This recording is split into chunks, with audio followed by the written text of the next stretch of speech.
നിങ്ങളുടെ favourite shows ഇനി ഒരിക്കലും മിസ്സാവില്ല. ഇപ്പോൾ C5 കാണും നിങ്ങളുടെ ഫേവറേറ്റ് ഷോസ് തികച്ചും സൗജന്യമായി. പ്രിയങ്കയ്ക്ക് പകരം അവൾ അവിടെ ഇരിക്കുക. അത് അവളുടെ മഹത്വം. പക്ഷേ അനുഷ്ഠാനം അങ്ങനെയല്ലല്ലോ വേണ്ടത്. രാധി എങ്ങനെ പ്രിയങ്കയ്ക്ക് പകരക്കാരിയാവുന്നത്?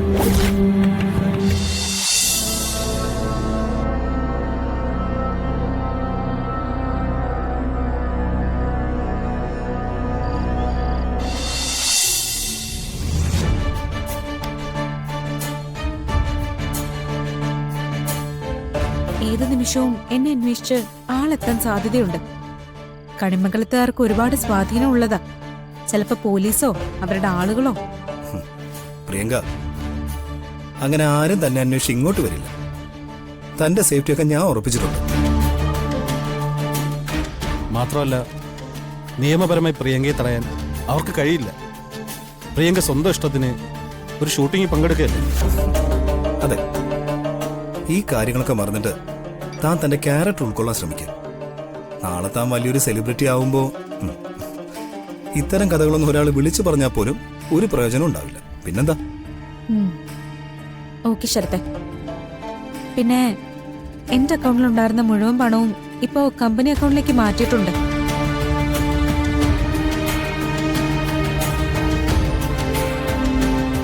പരിപൂർണ വിശ്വാസത്തോടെ ഞാനിത് ചെയ്തിരിക്കുന്നത്. ശരത്തിന്റെ ഭാഗത്തുനിന്നും. എന്താടോ താനീ പറയുന്നേ? എന്റെ ലൈഫ് പോലും സാക്രിഫൈസ് ചെയ്തിട്ടല്ലേ ഞാൻ തന്റെ കൂടെ നിൽക്കുന്നത്. ഈ അഡ്വക്കേറ്റോട് ഞാൻ അന്നേ പറഞ്ഞതാ, പ്രിയങ്കയ്ക്ക് മാത്രം കൈകാര്യം ചെയ്യാവുന്ന രീതിയിൽ അക്കൗണ്ട് മതിയെന്ന്. അതല്ല ശരത്തെ. നോ, പണം നമ്മുടെ സൗഹൃദത്തെ തടസ്സപ്പെടുത്തും. വക്കീലേ, നാളെ രാവിലെ തന്നെ അക്കൗണ്ടിന്റെ രീതി മാറിയിരിക്കണം. ഇനി ഒരു പൈസ പോലും ചെലവാക്കുന്നത് പ്രിയങ്ക നേരിട്ട് മതി. ശരത്തെ പ്ലീസ് മേഡം, നീ ഇങ്ങനെ ടെൻഷൻ ആവാതെ. ഞാൻ നിൽക്കുന്ന അവസ്ഥ നിന്നെ ഒന്ന് ഓർമ്മിപ്പിച്ചെന്നല്ലേ ഉള്ളൂ.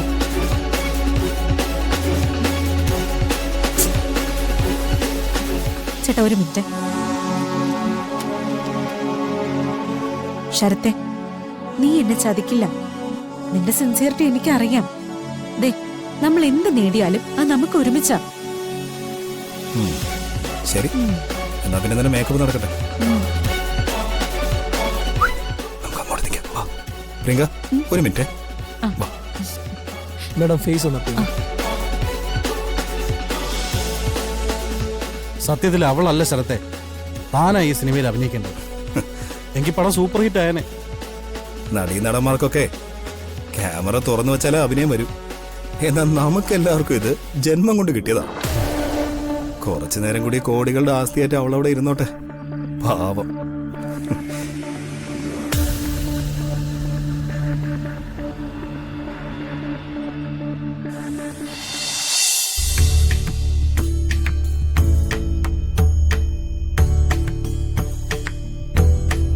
മോളെ, ഈ അവസ്ഥയിൽ നിന്നോട് എന്താ പറയാന്ന് എനിക്കറിയില്ല. കുടുംബത്തിന് വേണ്ടപ്പെട്ട എല്ലാ നിമിഷങ്ങളിലും നിന്നെ ഒരു അടിമയെ പോലെ ഞങ്ങൾക്ക് ഉപയോഗിക്കേണ്ടി വരുന്നുണ്ട്. അമ്മയോട് ക്ഷമിക്കണേ മോളെ. പേടിക്കണ്ട അമ്മ. ദൈവമന്ത്രങ്ങൾ ഇതുവരെ ഒഴിഞ്ഞിട്ടില്ലാത്തൊരു നാവ എന്റെ അച്ഛൻ്റെത്. അച്ഛന്റെ പ്രാർത്ഥന കേട്ടില്ലെങ്കിൽ ഭഗവാൻ പിന്നെ വേറെന്ത് കേൾക്കാനാ? അച്ഛൻ പ്രിയങ്കയും കൂട്ടി വരും. അമ്മ സമാധാനിക്കേ. നേരം വെളുക്കുന്നത് വരെ ക്ഷേത്രത്തിൽ നീ ഒറ്റയ്ക്ക്. എന്തെങ്കിലും അപായത്തിന്റെ സൂചന കിട്ടിയാ? ഇല്ല അമ്മ, എനിക്കൊരു പേടിയുമില്ല. ഭഗവാൻ എന്റെ കൂടെയുണ്ട്. അതെ, പ്രിയങ്ക ഒരു കുരുത്തക്കേട് കാണിച്ചതുകൊണ്ട് മാത്രമാ നിന്റെ മുമ്പിൽ ഇങ്ങനെ യാചിച്ച് ഞങ്ങൾക്ക് നിൽക്കേണ്ടി വരുന്നത്. അതൊരു അവസരമായിട്ട് ഉപയോഗിക്കരുത്. അകത്തിരുന്ന് പ്രാർത്ഥിക്കുമ്പോ പ്രിയങ്കയുടെയും വരുണിന്റെയും ജീവിതത്തെക്കുറിച്ച് മാത്രമേ പ്രാർത്ഥിക്കാവൂ. അല്ലാതെ വരുണിനെ കുറിച്ച് വേറെ ഒരു ചിന്ത നിന്റെ മനസ്സിൽ വരാൻ പാടില്ല. മനസ്സിലായോ? പിന്നെ പ്രിയങ്കയും കൂട്ടി ദേവൻ തിരിച്ചെത്തിയ അപ്പൊ വ്രതം തീർന്നില്ല, എഴുന്നേക്കാൻ പറ്റില്ല എന്നും പറഞ്ഞ് ബഹളം വെക്കരുത്. മാറിപ്പൊയ്ക്കൊള്ളണം എവിടേക്കെങ്കിലും. അമ്മ ഒന്നും മിണ്ടാതിരുന്നേ. മോള് നടയിലേക്ക് ചെല്ല്. നിന്റെ പ്രാർത്ഥനയാ നമുക്ക് രക്ഷാകവചം.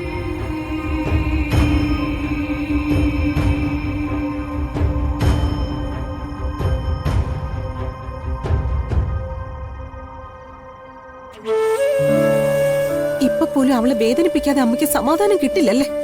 പറയേണ്ടത് പറയേണ്ട സമയത്ത് പറയണം. അതാ എന്റെ ശീലം. നീഞ്ഞു വന്നേ.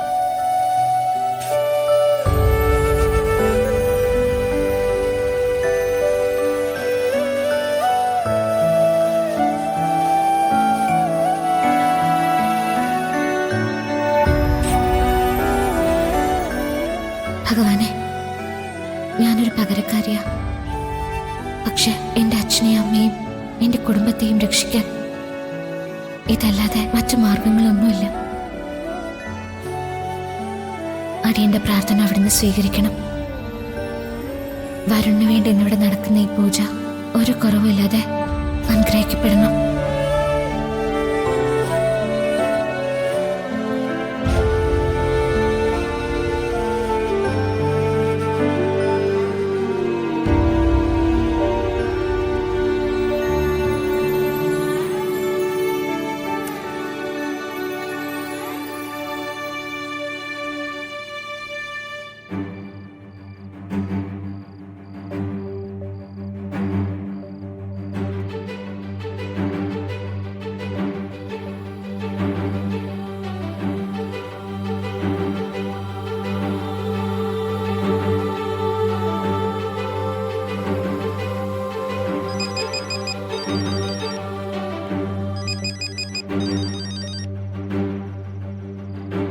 എവിടെയാ? ഇരുട്ടല്ലേ യശോദേ, സ്ഥലമൊന്നും വ്യക്തമല്ല. ഒരുപാട് സ്ഥലത്ത് ഞാൻ തിരക്കി, ആർക്കും ഒരു നിശ്ചയമില്ല. ഞാൻ ഇപ്പോഴും അവളുടെ ഫോണിൽ വിളിച്ചിരുന്നു, ഓഫാ. ചതിച്ചു പുറപ്പെട്ടവള് കരുണ കാണിക്കുന്നു വിചാരിക്കുന്ന നമ്മളൊക്കെ അല്ലേ മണ്ടന്മാര്? അല്ല, അവിടെ എല്ലാരും അറിഞ്ഞോ? ഇല്ല, ഇവിടെ ആരും അറിഞ്ഞിട്ടില്ല. കണിമംഗലത്ത് നിന്ന് എല്ലാവരും പ്രിയങ്കയെ തിരക്കി വന്നപ്പോ രാധിക പൂജാമുറിയിലുണ്ടായിരുന്നു. അത് പ്രിയങ്കയാണെന്നാ അവര് ധരിച്ചത്. ഞാനും അമ്മയും കൂടി രാധിക മോളെ അമ്പലനടയിൽ എത്തിച്ചു. പ്രിയങ്കയ്ക്ക് പകരം അവൾ അവിടെ ഇരിക്കുക. അത് അവളുടെ മഹത്വം. പക്ഷേ അനുഷ്ഠാനം അങ്ങനെയല്ലല്ലോ വേണ്ടത്. രാധിക എങ്ങനെ പ്രിയങ്കയ്ക്ക് പകരക്കാരിയാവുന്നത്?